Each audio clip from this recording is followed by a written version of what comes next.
Hello everyone. तो जो आज की क्लास में हम जो ऑप्टिकल फाइबर है जो टोटल इंटरनल रिफ्लेक्शन के प्रिंसिपल पर वर्क करता है, आज हम उसका डिस्कशन करेंगे। तो जो लास्ट क्लास थी उसमें हमने प्रिज्म का डिस्कशन किया था और आज हम ऑप्टिकल फाइबर का यहाँ डिस्कशन करते हैं। तो जो ऑप्टिकल फाइबर का जो मेन यूज़ है, क्योंकि चलो पहले हम बात कर लेते हैं कि ऑप्टिकल फाइबर ही क्या होता है। तो बच्चों जब भी हमें ब्रॉडबैंड कनेक्शन लेते हैं तो ब्रॉडबैंड कनेक्शन में जब भी हम इंस्टॉलेशन करवाते हैं तो बच्चों हमारा इंस्टॉलेशन एक चार्ज उसमें ऐड होता है।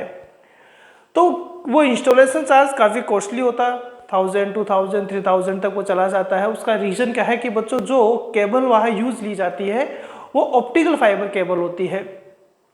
उस ऑप्टिकल फाइबर केबल में ऑडियो वीडियो जो सिग्नल्स होते हैं, जो इलेक्ट्रिकल अपने पास सिग्नल होता है, उसको लाइट की स्पीड से भी सेंड किया जा सकता है। यदि हम बात करें, जैसे मान लो कि आपके पास स्पीड आ रहा है 100 Mbps का स्पीड अपने पास आ रहा है। ऑप्टिकल फाइबर से यदि 100 Mbps का स्पीड आपके पास आ रहा है और प्रॉपर वहाँ से 100 Mbps का स्पीड दिया जा रहा है, तो बच्चों आप ही देखेंगे कि उस ब्रॉडबैंड कनेक्शन से जो आपका नेट चलता है वो बहुत फास्ट चलता है। यदि नॉर्मल हम मोबाइल के कनेक्शन में बात करें, मोबाइल पर जब हम नेट चलाते हैं बिना ब्रॉडबैंड के वाईफाई के कनेक्शन का यदि हम नेट चलाते हैं तो आप ही देखेंगे वो नेट काफ़ी स्लो अपने पास चलता है।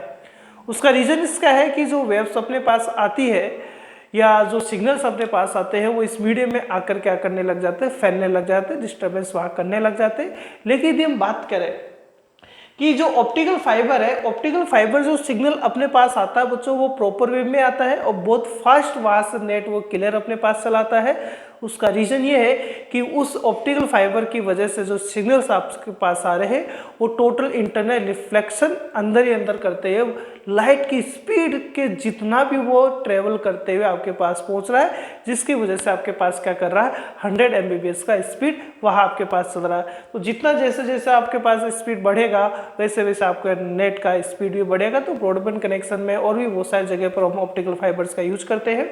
तो इसका मेन यूज क्या है बच्चों, यूजेस की बात करें तो ऑडियो वीडियो और इलेक्ट्रिकल सिग्नल का मीन इलेक्ट्रिसिटी भी बच्चों हमें इस ऑप्टिकल फाइबर की वजह से सेंड कर सकते हैं। यानी ऑप्टिकल फाइबर का जो यूज है ऑडियो वीडियो सिग्नल के साथ इलेक्ट्रिसिटी को सेंड करने में भी किया जाता है। हालांकि हम इसमें ज़्यादा डिस्कशन नहीं करने वाले बच्चों, बस इतना ध्यान रखें, हमारे एनसीईआरटी के लिए सफिशिएंट मटेरियल ये अपने पास है। सेकेंड हम बात करें वो जो लाइट पाइप क्या होता है।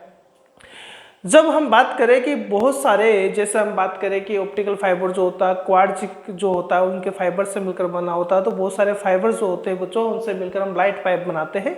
लाइट पाइप का यूज हम एंडोस्कोपी में करते हैं, यानी मेडिकल में करते हैं। हमारे बॉडी का जो इंटरनल स्ट्रक्चर होता है, बहुत सारी चीज़ों को देखने में, बॉडी के अंदर बहुत सारे पार्ट्स को देखने में हम लाइट पाइप का यूज़ करते हैं।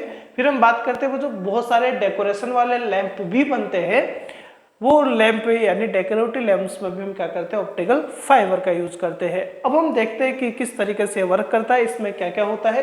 तो बच्चों इसके अंदर हम बात करें, जैसे ये हम बना देते हैं कि ये एक ऑप्टिकल फाइबर अपने पास है। इस ऑप्टिकल फाइबर में क्या होता है बच्चों, सबसे पहले तो आप ही देखेंगे, जैसे मान लो कि आपने ऑप्टिकल फाइबर देखा, उसके ऊपर ये मान लो ये ब्लैक कलर का पोर्शन है, तो हल्का हल्का कोटिंग में कर देता हूँ, ठीक है, ये हल्के हल्के कोटिंग कर देते हैं ये, ठीक है, ये। तो वो जो इसमें क्या होता है, अपर पोर्शन में तो क्या होता है, कोटिंग होता है, जैसे ब्लैक कलर का हुआ, व्हाइट कलर का हुआ, तो फुल फिल में अपने पास कोटिंग होता है। इसमें दो लेयर्स अपने पास होती है, एक एक्सटर्नल लेयर हो गई और एक इसमें इंटरनल लेयर होती है। ये जो बच्चों एक्सटर्नल लेयर जो होती है हम उसको क्लैडिंग बोलते हैं, यार हम इसको क्लैडिंग बोलते हैं।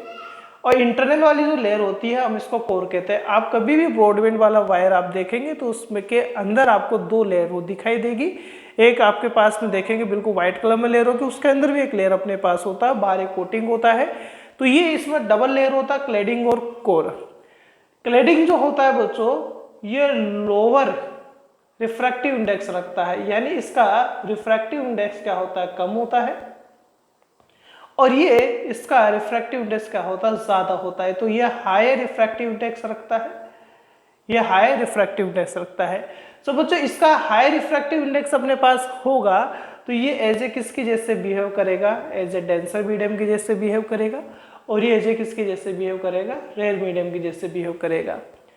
जिसके थ्रू सिग्नल भेजना होता है। जैसे मान लो कि आपको ये पता होगा कि कनेक्शन के लिए एक इसमें कॉपर का वायर या एल्यूमिनियम का वायर होता है जो बिल्कुल इस कोर के मिड में होता है। ये बिल्कुल कोर के मिड में ये वायर होता है, ठीक है, ये कोर के मिड में वायर है। अब जैसे मान लो ये इसके दो एंड अपने पास हो चुके हैं, इस एक एंड से दूसरे एंड तक अपने को सिग्नल भेजना है। और पूरा ऐसा नहीं है, सिग्नल जब भी हम भेजें, मान लो यहाँ आपने 100 इंटेंसिटी का सिग्नल भेजा, कितने इंटेंसिटी का बच्चों, 100 इंटेंसिटी का सिग्नल भेजा, तो हम ही चाहते हैं कि 100 इंटेंसिटी का सिग्नल ही यहाँ पर पहुंचे, बहुत कम टाइम में पहुंचे। तो मैक्सिमम सिग्नल का पार्ट यदि बहुत कम टाइम में यहाँ पहुंचेगा तो ये मानकर चले कि वो जो ऑप्टिकल फाइबर होगा उसका बहुत ही बेनिफिशियल आपको मिलेगा। यानी हम ये कह सकते हैं कि इसका मेन यूज जो हम ये सिग्नल्स भेजने के लिए कर रहे हैं, उस सिग्नल्स की हायर इंटेंसिटी के साथ हम हायर स्पीड से भेजने की इससे कोशिश करते हैं। यानी हम ये कह सकते हैं कि इसका मेनली जो यूज है बच्चों आज के टाइम में बहुत ज़्यादा अपने पास हो रहा है इन सिग्नल्स को भेजने के लिए। जैसे मान लो कि बच्चों कोई सिग्नल इसके अंदर एंटर करा, कोई सिग्नल यहाँ से दिया गया, तो ये सिग्नल अपने पास से दिया गया, ये नॉर्मल हुआ। अब ये इस तरीके से डिजाइन होता है बच्चों। जैसे मान लो कि ये डायरेक्टली किसके अंदर एंटर करा, डेंसर के अंदर एंटर करा, यानी इस इंटरनल कोर वाले पार्ट में। अब इसको डिजाइन इस तरीके से किया जाता है कि बच्चों कोई भी सिग्नल जो इसके अंदर एंटर कर रहा है उसका जो एंगल ऑफ इंसिडेंट होता है, इसका जो एंगल ऑफ इंसिडेंट होता है वो क्रिटिकल एंगल से ज्यादा रखा जाता है। और क्रिटिकल एंगल से ज्यादा रखा जाएगा तो इसका अंदर क्या हो जाता है बच्चों, टोटल इंटरनल रिफ्लेक्शन हो जाता है। फिर यहाँ पर अपने पास इंसिडेंट हुआ, फिर angle of incident critical angle से ज्यादा, फिर इसका टोटल इंटरनल रिफ्लेक्शन हो जाता है। इस तरीके से ये प्रोसेस कंटिन्यू इसके अंदर चलता रहता है। और ये मान के चले कि यदि आपने 100 इंटेंसिटी का यहाँ कोई भी सिग्नल बेचा है तो लगभग 95% से 99% पार्ट जो होता है बहुत कम टाइम में यहाँ दूसरे एंड तक पहुँच जाता है। तो ये अपने पास क्या होता है बच्चों, ऑप्टिकल फाइबर होता है। इसको बनाने के लिए मेनली हम क्या करते हैं बच्चों, जो ग्लास होता है या जो क्वार्ट्ज का जो फाइबर होता है हम उनका यूज़ करते हैं। ठीक है बच्चों, थैंक यू।